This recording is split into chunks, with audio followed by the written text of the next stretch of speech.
Historic announcement on Thursday, Indian Prime Minister Narendra Modi and US President Donald Trump unveiled their target to boost bilateral trade to a staggering $500 billion by 2030, doubling the current figures. The two leaders reaffirmed their commitment to strengthening economic ties between the oldest and largest democracies.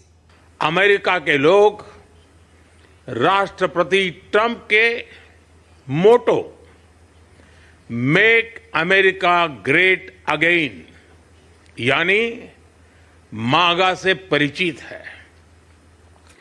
Bharat के लोग भी विरासत और विकास की पटरी पर विकसित भारत 2047 के दृढ़ संकल्प को लेकर तेज गति शक्ति से विकास की ओर अग्रसर है।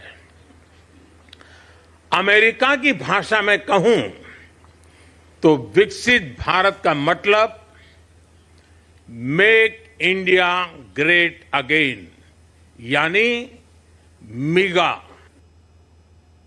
Energy security for India has emerged as a key issue in trade talks. PM Modi highlighted the importance of increasing oil and gas trade to ensure India's energy security. The two countries are also ramping up their cooperation in the nuclear energy field, especially in the development of small modular reactors. द्विपक्षीय व्यापार को 2030 तक 2 गुना से भी अधिक बढ़ाकर $500 billion तक पहुंचाने का लक्ष्य निर्धारित किया है। हमारी टीमें एक पारस्परिक लाभकारी ट्रेड एग्रीमेंट को शीघ्र संपन्न करने पर काम करेगी। The announcement comes as the US and India work towards finalizing a mutually beneficial trade agreement that would focus on cutting tariffs and improving access to each other's markets. As both nations look to expand trade, the issue of tariffs remains a topic of discussion.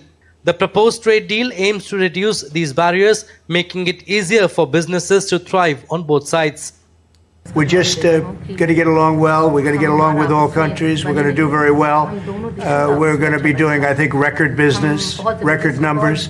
And we're going to work with India also. We have some very big trade deals to announce in the very near future.